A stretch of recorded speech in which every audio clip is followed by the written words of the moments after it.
Salut à toutes et à tous, c'est Ben. Bienvenue sur ma chaîne Un jour un film. Très heureux de vous retrouver pour partager mon amour du 7e art en vous proposant chaque jour un film du grand écran à voir sur le petit. Et pour cette semaine, de l'action, de la danse, du suspense et plein de choses encore. Alors c'est parti pour les films de la semaine.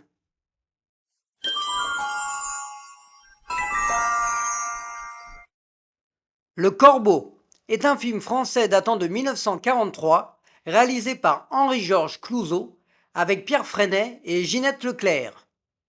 Quand une petite ville de province est menacée par des lettres anonymes envoyées à différents habitants.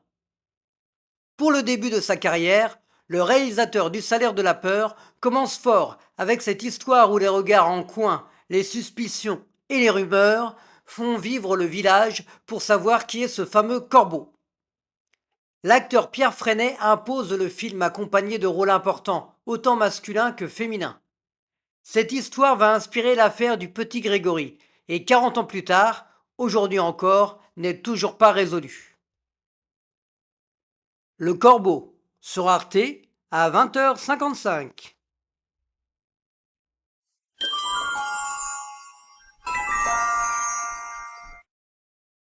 Astérix et Cléopâtre est un film franco-belge datant de 1968, réalisé par René Goscinny et Albert Uderzo. Pari entre Cléopâtre et César pour la construction d'un palais en un temps record. L'un des meilleurs Astérix version dessin animé pour moi. Cette aventure avec l'appel au secours de Numéro bis à ses amis gaulois pour construire le palais nous offre des scènes drôles et inventives et bien entendu les chansons que tout le monde fredonne encore comme le pudding à l'arsenic, le bain de Cléopâtre et l'incontournable Quand l'appétit va, tout va. À ne pas rater pour un bon mardi en famille. C'est la première fois que le fidèle chien d'Obélix, Idéfix, apparaît à l'écran dans un dessin animé et il sera très important dans celui-ci pour aider nos Gaulois. Astérix et Cléopâtre sur W9 à 21h10.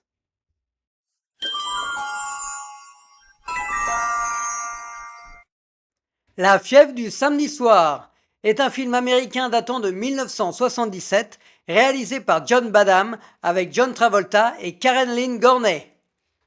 L'histoire du jeune Tony Manero, la star des dance floors dans son quartier de Brooklyn. Enfilez votre plus beau costume et rejoignez la piste de danse avec John Travolta dont c'est l'un de ses premiers films juste avant Grease. L'ambiance disco est là, dès la scène d'ouverture, avec la fameuse musique des Bee Gees qui va nous accompagner tout le long du film. Entre l'amour, l'amitié et la vie de famille, le personnage de Tony se retrouve dans une vie difficile, mais danser reste sa raison de vivre. Faites monter la fièvre ce mercredi soir pour la fièvre du samedi soir. John Travolta reprendra son rôle de Tony Manero dans Staying Alive, réalisé par Sylvester Stallone en 1983. D'ailleurs, on retrouve une affiche de Rocky dans la chambre de Tony dans La fièvre du samedi soir, un signe du destin. La fièvre du samedi soir sur Arte à 20h55.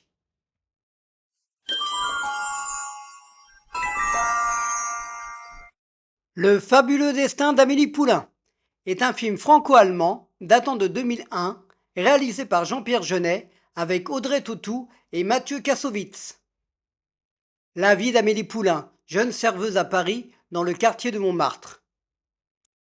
Le Paris rêvé, le Paris fantasmé, avec ce film au succès mondial pour suivre les aventures d'Amélie avec les personnages divers et variés qui l'entourent, comme Mathieu Kassovitz, Jamel Debbouze, incarnant Lucien l'épicier, Rufus et sa passion pour les nains de jardin, et bien d'autres personnages. Sans oublier la magnifique voix d'André Dussolier qui nous invite à découvrir cette histoire, ainsi que la musique de Yann Tiersen qui recevra le César de la meilleure bande originale en 2002. Est-ce que la magie opère toujours aujourd'hui? À vous de me le dire dans les commentaires. C'est Vanessa Paradis qui devait avoir le rôle, mais elle refusa préférant se consacrer à sa vie de famille, étant à l'époque avec l'acteur Johnny Depp. Le fabuleux destin d'Amélie Poulain sur Chéri 25 à 21h05.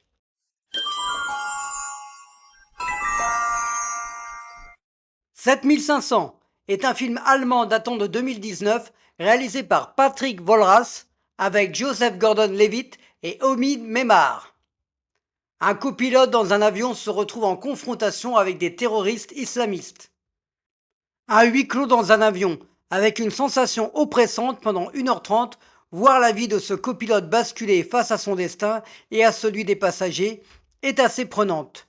Cette sensation d'enfermement donne un atout à ce film et une originalité avec des acteurs et une réalisation efficace. Accrochez-vous pour le décollage. Joseph Gordon-Levitt nous montre une fois de plus son talent d'acteur. J'avais été aussi marqué par son interprétation dans The Walk de Robert Zemeckis et Snowden d'Oliver Stone. 7500 sur Arte à 20h55.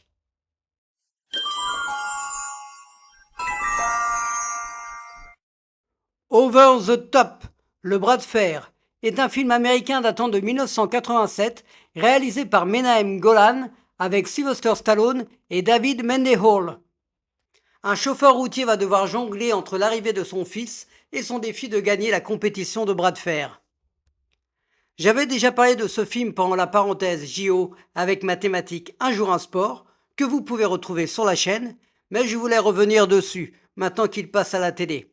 Comme je l'avais dit, il fait partie des films de ma jeunesse. Stallone qui retourne sa casquette avant de combattre. L'entraînement dans son camion. Des petites choses qui restent. C'est loin d'être un grand film, renié par Stallone, bide à la sortie au cinéma, mais je le revois avec plaisir. Laissez-vous tenter et vous me direz dans les commentaires. Over the Top reçut quand même un prix L'Escape Award pour la bande originale. C'est vrai que les musiques fonctionnent toujours, aussi bien notamment Winner Takes It All de Sammy Hagar. Pour un footing, je vous le conseille.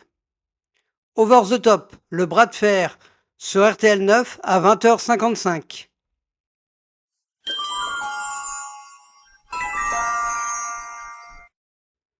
Robin des Bois, Prince des voleurs est un film américain datant de 1991 réalisé par Kevin Reynolds avec Kevin Costner et Morgan Freeman. Robin de Locksley revient sur ses terres et doit combattre le shérif de Nottingham. Encore une adaptation de Robin des Bois, mais celle-ci est à mettre au-dessus du lot. Je l'avais vue à l'époque au cinéma, quel bonheur! De l'aventure, de l'humour, de l'amour. Costner au sommet de sa gloire, Alan Rickman méchant à souhait en shérif, et la petite cerise sur le gâteau à découvrir à la fin du film. Enfin, ne pas hésiter une seconde et profiter de cette balade dans la forêt de Sherwood. On retiendra aussi de ce film la magnifique musique de Michael Kamen et surtout la chanson de Bryan Adams. Everything I do it for you. Robin des Bois, Prince des voleurs, sur RTL 9 à 20h55.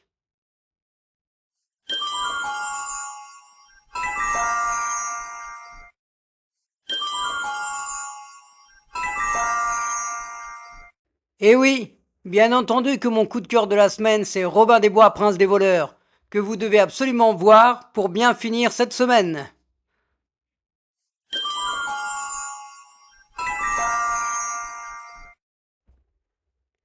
Gena Rowlands nous a quittés le 14 août 2024 à l'âge de 94 ans. Gena Rowlands sera la muse de l'acteur-réalisateur John Cassavetes, avec qui elle tournera 2 films majeurs, Une femme sous influence en 1974 et Gloria en 1980. Elle sera nominée d'ailleurs pour les 2 aux Oscars et on notera aussi un film de Woody Allen, Une autre femme en 1988.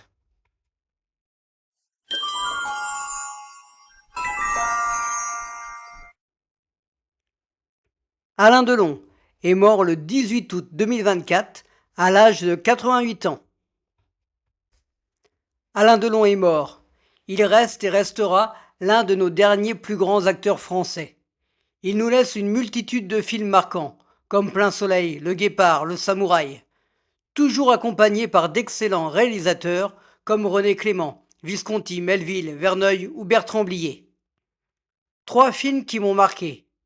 Tout d'abord La piscine de Jacques Deray avec Romy Schneider, réalisé en 1969. Puis Le professeur en 1972 de Valerio Zurlini. Et enfin, 3 hommes à abattre en 1980 de Jacques Deray. Voilà, c'est tout pour les films de la semaine. J'espère que cette sélection vous a plu.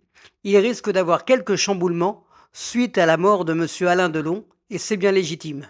En tout cas, n'hésitez pas à liker, à commenter, à partager et à vous abonner, car c'est gratuit et ça fait plaisir.